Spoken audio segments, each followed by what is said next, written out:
कृष्णा। आप में हम सब हैं तो हरे कृष्ण वाले ही। तो हरे कृष्ण फैमिली में आपका बहुत बहुत स्वागत है।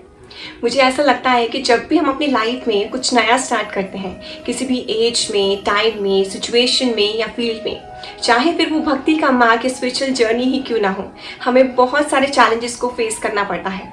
और उन चैलेंजेस से हम तभी लड़ सकते हैं जब हम मेंटली स्ट्रांग होते हैं। और मेंटल स्ट्रेंथ हमें मिलती है एक स्ट्रांग फाउंडेशन से, यानी एक स्ट्रांग बेस से। फॉर एग्जाम्पल, एक छोटे से छोटा घर या बड़ी से बड़ी स्काईराइज बिल्डिंग को बनाने के लिए सबसे पहले उसकी नींव को तैयार किया जाता है, उसकी फाउंडेशन को स्ट्रांग बनाया जाता है ताकि किसी भी सिचुएशन में ये घर या फिर ये बिल्डिंग ढह ना जाए। उसी तरह एक बच्चे की फाउंडेशन बचपन से ही तैयार की जाती है ताकि बड़े होते होते वो बच्चा अपने लक्ष्य को प्राप्त कर सके। बस उसी तरह भक्ति के मार्ग में भी हमें अपनी फाउंडेशन को डे 1 से स्ट्रेंथन करना है।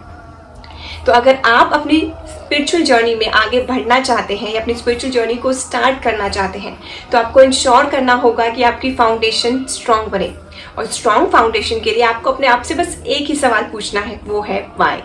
तो कुछ भी आप करते हैं, चाहे वो माला जप हुआ, मंदिर जाना हुआ, भक्तों का संग हुआ, प्रसादम हुआ, या कुछ भी आप करते हैं, अपने आप से एक सवाल पूछिए, व्हाई, आप क्यों ऐसा कर रहे हैं।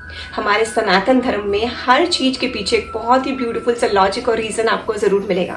इसके लिए आप अपने टीचर्स को, अपने मेंटोर्स को, अपने पेरेंट्स को, अपने गुरुओं को, अपने संतों को अप्रोच कर सकते हैं। क्योंकि जिस दिन हमारी फाउंडेशन स्ट्रांग होगी, उस दिन हमारी वैल्यूज भी बहुत स्ट्रांग हो जाएंगी। और जब वैल्यूज स्ट्रांग होती है, तब हमारा ईश्वर में विश्वास बहुत ही स्ट्रांग हो जाता है। और जिस दिन हमारा फेथ, हमारा विश्वास स्ट्रांग हो जाता है, उस दिन हम सबको, अपने आसपास के लोगों को इंस्पायर कर पाते हैं और खुद भी भक्ति के मार्ग पर बने रह पाते हैं। तो अगर आप किसी को जानते हैं जो अपनी स्पिरिचुअल जर्नी को स्टार्ट कर रहे हैं या अपनी स्पिरिचुअल जर्नी को एनहांस करना चाहते हैं, तो ये वीडियो उन तक पहुंचाने की जिम्मेदारी रही आपकी। क्योंकि मानव को माधव तक लेके जाने की सेवा ही सबसे बड़ी सेवा है। तो इसी फाउंडेशन से जुड़ा हुआ है आज का ये वीडियो, जो बहुत ही इंटरेस्टिंग और बहुत ही रिलेशिंग होने वाला है। तो आज हम बात करेंगे कि भक्ति क्या है, हमें भक्ति क्यों करनी चाहिए और भक्ति हमें क्या सिखाती है।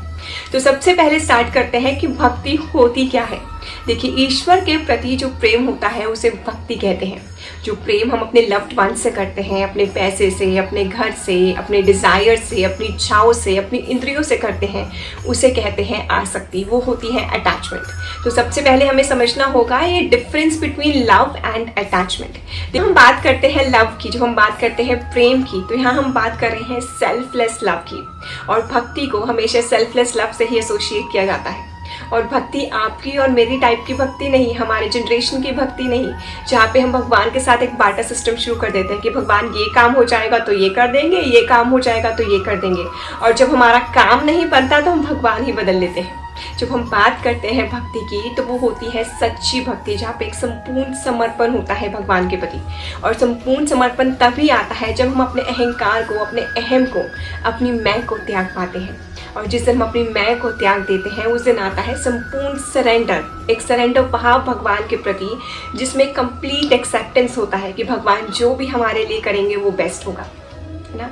तो जब भी हम बात करते हैं प्रेम की, तो हम बात करते हैं सेल्फलेस लव की। और जो लव हमारा इस मटेरियल वर्ल्ड के तरफ होता है, वो होता है अटैचमेंट, वो होती है हमारी आसक्ति। अब जरा आप आंखें बंद करके 1 मिनट के लिए सोचिए कि आपके लाइफ में क्या कोई ऐसा रिश्ता है, ऐसी कोई चीज है जिसे आप सेल्फलेसली प्रेम करते हैं। सोच के देखिए, आपको कुछ भी नहीं मिलेगा।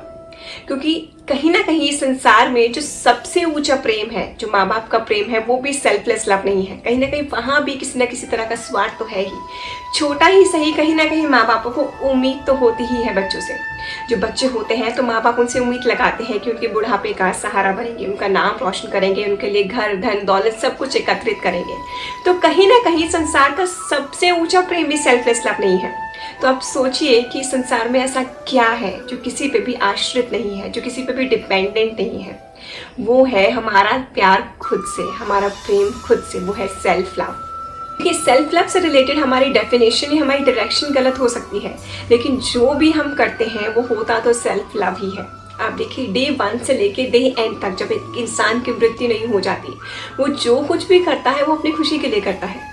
वो अगर किसी और को भी अपने से ज़्यादा प्रेम करता है तो कहीं ना कहीं उसी में उसकी खुशी, उसका स्वाद छुपा होता है। अगर वो अपने माँ बाप के लिए, भाई बहनों के लिए, अपने पति पत्नी के लिए या किसी के लिए भी कुछ करता है तो कहीं ना कहीं उसे उससे खुशी मिलती है, इसलिए वो इंसान वो करता है। तो है तो वो सेल्फ लव ही। एक इंसान अपने आप को शीशे में घंटों तक निहार सकता है। वो इंसान खुद के लिए सबसे खूबसूरत, सबसे सुंदर प्राणी होता है। उसके टीनेज से लेके उसके एडल्टहुड तक किसी भी एज में कोई डिसाइडिंग फैक्टर नहीं होता कि ये इंसान कब अपने आप को प्रेम करेगा, क्योंकि एक इंसान अपने आप को हमेशा प्रेम करता ही है। तो भक्ति निसंदेह प्रेम है, लेकिन जो प्रेम हम दूसरों से करते हैं वो भक्ति नहीं है। इसे समझने के लिए आप देखिए कि जो प्रेम हम खुद से करते हैं वो इटर्नल होता है, वो कहीं ना कहीं परमानेंट होता है, वो टेम्पररी नहीं होता है ना। और कहा जाता है कि परम आनंद का जो स्वरूप है वो तो ईश्वर है। परम प्रेम जो है वो तो ईश्वर से ही किया जा सकता है, लेकिन वो जो प्रेम है वो मैं खुद से कर रही हूँ। तो इसका मतलब मैं कौन हूँ? तो सवाल आता है कि मैं कौन हूँ?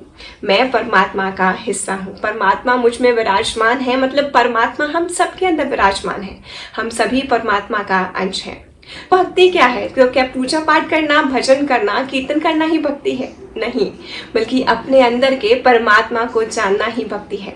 हर इंसान के अंदर ईश्वर को देखना ही तो भक्ति है। दूसरे के लिए अपने सुख को त्याग देना ही तो भक्ति है। गरीब की मदद करना ही तो भक्ति है। तो ये सब भक्ति का ही स्वरूप है। सिर्फ पूजा पाठ करना भक्ति नहीं है, बल्कि हर वो कार्य करना जिससे हम हर इंसान में भगवान को प्राप्त कर सके, वही भक्ति है। तो भगवत गीता कहती है कि सच्ची भक्ति ही उद्धार का मार्ग है। अब ये जो सच्ची भक्ति है, जो ईश्वर के प्रति प्रेम है, वो आए कैसे? अब ईश्वर के प्रति प्रेम तो हम सबके अंदर होता है, लेकिन हम उसे भूल चुके हैं, तो उसे डेवलप कैसे करें? अब ऐसा तो नहीं है कि आपने कोई रात को टैबलेट ली, मेडिसिन ली और सुबह तक आपके अंदर असीम प्रेम भर गया। काश ऐसा हो पाता, बट एक्चुअली ऐसा पॉसिबल नहीं है। तो उस प्रेम को डेवलप करने के लिए हम क्या करें? अपनी कॉन्शियसनेस को, अपनी भावना को डेवलप करने के लिए हम क्या करें? उसके लिए जो हम करते हैं वो होते हैं एक्टिविटीज़, जिन्हें कहा जाता है डिवोशनल एक्टिविटीज़ या सेवा। और उस प्रोसेस को कहते हैं भक्ति का प्रोसेस। तो ये जो भक्ति का प्रोसेस है वो शुरू होता है एक्टिविटीज से, और वो डेवलप करता है हमारी कॉन्शियसनेस को भगवान के प्रति। तो उस कॉन्शियसनेस को डेवलप जब हम कर पाते हैं, तभी हम हर इंसान में ईश्वर को देख पाते हैं। तो जो एक्टिविटीज़ हैं उनमें होता क्या है? वो एक्टिविटीज़ होती हैं भगवान को स्मरण करना, हर समय भगवान के नाम का जप करना, भगवान का प्रसादम पाना, भक्तों का संग करना, भगवान की लीलाओं के बारे में सुनना, ग्रंथों को पढ़ना, इन भजन कीर्तन करने का, हर वो कार्य करने का जिससे हमें भगवान के नाम का स्मरण रहे। तो ये जो पूरा प्रोसेस होता है इसे कहते हैं भक्ति का प्रोसेस, जिसमें हमें आगे बढ़ना होता है स्टेप बाय स्टेप। छोटे छोटे कदम हमें लेने होते हैं, लेकिन ध्यान रखते हुए कि जो हमारी फाउंडेशन है वो स्ट्रांग बनी रहे। जब हमारी फाउंडेशन स्ट्रांग बनी रहेगी तभी हम सभी चैलेंजेस को फेस कर पाएंगे। इम्पॉर्टेंट ये है कि जो भक्ति है हम करें क्यों? हम भक्ति इसलिए करते हैं ताकि जो हमें ये जो जीवन का चक्र है इससे हमें आज़ादी मिल पाए, इस जीवन के चक्र से हम निकल पाए और हम मोक्ष की प्राप्ति कर पाए। तो ये तो हुआ कि भक्ति क्या होती है और भक्ति हमें क्यों करनी चाहिए। लेकिन सबसे इम्पॉर्टेंट क्वेश्चन ये आता है कि भक्ति हमें सिखाती क्या है? भक्ति के बेनिफिट्स क्या है? भक्ति हमें कैसा इंसान बनाती है? क्या भक्ति का मतलब होता है आपकी भक्ति मेरी भक्ति से ज़्यादा अच्छी है, या मेरी भक्ति आपकी भक्ति से ज़्यादा अच्छी है? क्या भक्ति हमें संप्रदायों में बांटती है? क्या भक्ति हमें दूसरे को नीचा दिखाना सिखाती है? क्या भक्ति हमें अपने आप को, अपने अहम को बढ़ाना सिखाती है? नहीं, भक्ति हमें सिखाती है विनम्रता, भक्ति हमें सिखाती है शुद्ध प्रेम, भक्ति हमें सिखाती है सभी को अपने संग लेके आगे बढ़ना, भक्ति हमें सिखाती है ईश्वर तक पहुंचने का मार्ग। तो जो आप किसी भी संप्रदाय में क्यों ना हो, अपने संप्रदाय के साथ साथ दूसरे के संप्रदाय की भी उतनी ही वैल्यू, उतनी ही रिस्पेक्ट करें और सभी को साथ लेकर चलें, क्योंकि भक्ति का मार्ग तो सिर्फ प्रेम का मार्ग है। हरे कृष्णा।